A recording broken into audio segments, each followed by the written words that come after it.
And in a plot twist worthy of a Netflix political drama, Pakistan has officially nominated US President Donald Trump for the 2026 Nobel Peace Prize. Yes? सेठी साहब, पाकिस्तान ने एक अनोखा काम किया है और इस पे ज़ाहिर है तबसरों का सिलसिला भी जारी है सोशल मीडिया पर, लेकिन आपका टेक इस पे बहुत ज़रूरी है।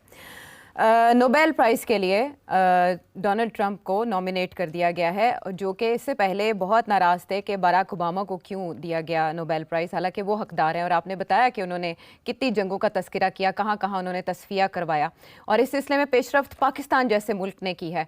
लेकिन कुछ लोग ये समझ रहे हैं कि इससे ईरान भी खफा हो सकता है, जबकि दूसरी तरफ कुछ लोगों का कहना है कि जो ख्वाहिश है डोनाल्ड ट्रंप की खुद मानते कि किसी मुल्क का किरदार था, ये इंडिया के लिए एक इंतहाई इंपॉर्टेंट मोमेंट जो है वो होने जा रहा है कि पाकिस्तान जो कह रहा है कि डोनाल्ड ट्रंप जो है उनको हम नोबेल पीस प्राइज के लिए नॉमिनेट करते हैं, इंडिया कहता है हम नहीं करेंगे।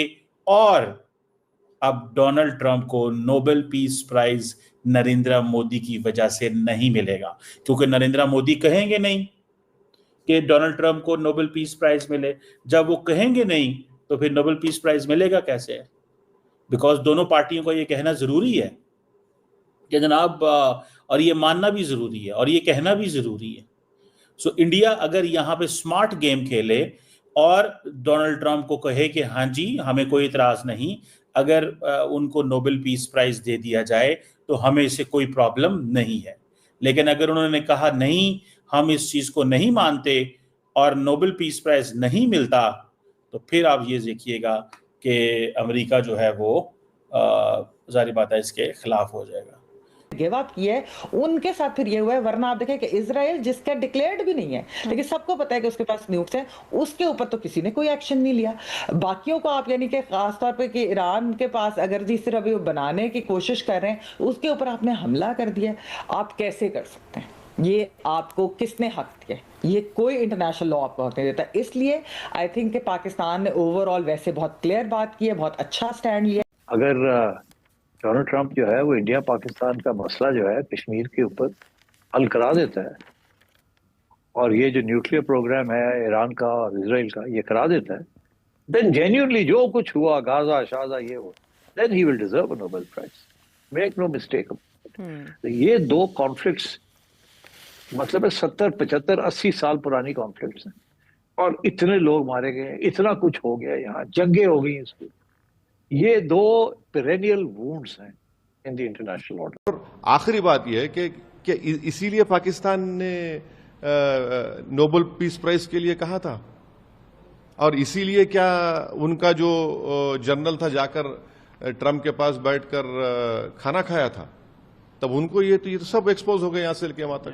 पाकिस्तानी मुस्लिम आवाम को नहीं पाकिस्तान के देखिए, पाकिस्तान ने फॉर्मल कहा ना कि हम ट्रंप के लिए नोबेल पीस प्राइज बोलेंगे, तो क्या इन्होंने इसीलिए कहा था, इसीलिए कहा।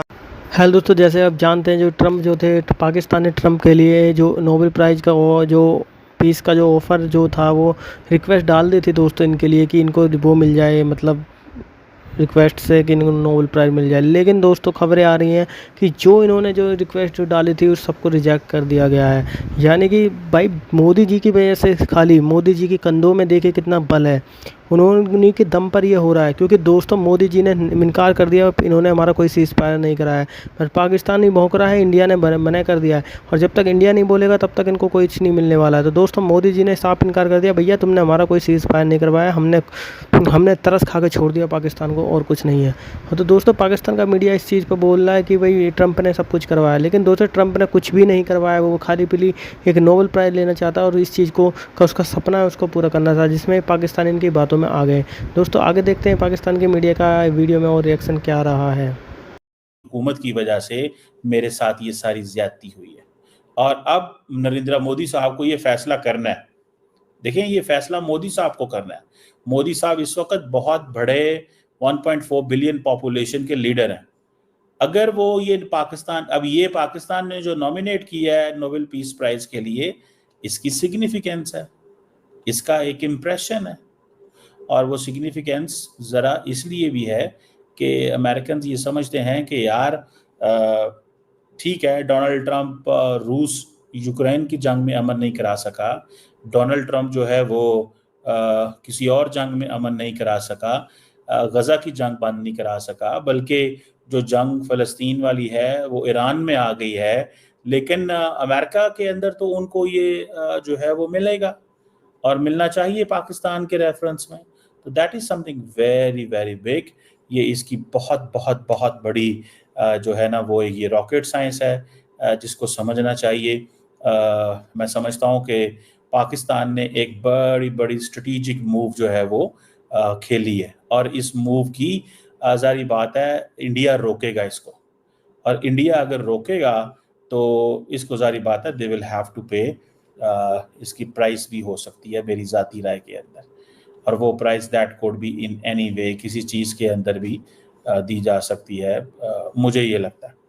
अब अगर आप वो सारी की सारी जो पाकिस्तान ने स्टेटमेंट जो बनाई है, उस स्टेटमेंट में तो ट्रम्प साहब को तो पाकिस्तान ने उठा के ज़मीन से आसमान पे ले गए, और उन्होंने कहा जनाब कि ये ट्रम्प की लीडरशिप की जो क्राइसिस था इस खित्ते के अंदर, उसको डोनाल्ड ट्रम्प ने गैप फिल किया है, और उन्होंने अपनी जो लेगेसी है प्रैग्मेटिक डिप्लोमेसी की उसके ऊपर फोकस किया, पीस बिल्डिंग के ऊपर फोकस किया, और उनकी जो एफर्ट्स हैं वो रीजनल एंड ग्लोबल स्टेबिलिटी के लिए बड़ी इंपॉर्टेंट है, और ह्यूमैनिटेरियन ट्रेजेडी से बचा लिया है।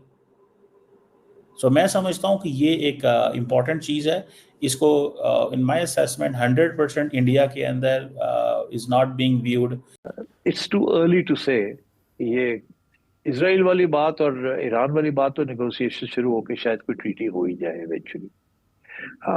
मगर आई थिंक नेतान्याहू को भी रेजिम चेंज होनी पड़ेगी इजराइल के अंदर टू मूव फॉरवर्ड। जब तक नेतान्याहू है वहाँ it will not going to be easy. वो कोई से कोई गड़बड़ करेगा, कोई ना कोई फॉल्स फ्लैग करेगा, उसको निकालना पड़ेगा वहाँ से। So that's the second objective. And the third is के इंडिया को समझाना पड़ेगा कि देखो ये जो तुम कह रहे हो हमने पॉज किया हुआ है, ये नॉनसेंस है, इसको खत्म करो इस बात को, and sit across the table and sort out ये इश्यूज। और अच्छा खासा फॉर्मूला एक बना था एक जमाने में मुशर्रफ के दौरान और बीजेपी के दौरान और देन विद कांग्रेस। उस फॉर्मूला को आगे लेके चले और लड़ाई झगड़े बंद करें, सारे कश्मीरी इकट्ठे हो जाए और इंडिया पाकिस्तान आना जाना शुरू हो जाए, और ये जो कल्चरल बैरियर्स हैं रिवाइव होने शुरू हो जाए, और ये जो सारा हिंदुत्व इसको बंद किया जाए। जैसे हमारे यहाँ ज्यादा था इस्लाम इस्लाम इस्लाम। जितनी जल्दी मजहब को रियासत के अफेयर से बाहर रखा जाए, अपनी जात के तक रखा जाए, अपनी कम्युनिटी तक रखा जाए, मगर फॉरेन पॉलिसी या कॉन्स्टिट्यूशनल पॉलिसीज के अंदर politics should prevail, law should prevail, and मजहब को बीच में नहीं आना चाहिए। स्पेशली जबकि दुनिया डिस्ट्रीब्यूटेड है इन सो मेनी डिफरेंट फेथ्स और सो मेनी डिफरेंट मजहब्स, तो ये तो बहुत बड़ी सोर्स ऑफ कॉन्फ्लिक्ट बन सकती है। इसलिए वो चीज जो कि कॉन्फ्लिक्ट बनती है उसको हटाया जाए रास्ते में से, और सिविलाइजेशन को आगे बढ़ाने के लिए एक ऐसा निज़ाम क्रिएट किया जाए, international order, where the rules of that international order वो वर्क करते हैं। दोस्तों जैसा कि आपने देखा वीडियो में किस प्रकार से पाकिस्तान का मीडिया इनको सपोर्ट कर रहा है नोबेल के लिए। अरे भाई तुमने ईरान पे अटैक कर दिया अभी, और इजराइल को तुमने भड़का दिया, उसके खिलाफ तुमने यूक्रेन को बर्बाद करवा दिया, और तुमने सीरिया को बर्बाद करवा दिया, और पता नहीं कितने सोमालिया को बर्बाद करवा दिया, किस को बर्बाद करवा दिया, और तुम बात करो नोबेल प्राइज़ की कि तुम्हें नोबेल प्राइज़ उठा के दे दिया है। अरे भाई ऐसे नहीं मिलता नोबेल प्राइज़, तुमने आधे देशों को तो बर्बाद करके छोड़ दिया है। तो दोस्तों यही है इनका, और कुछ नहीं है। तो दोस्तों अगर आपको वीडियो अच्छा लगा दोस्तों वीडियो को लाइक जरूर करें, चैनल को सब्सक्राइब करना बिल्कुल ना भूलें।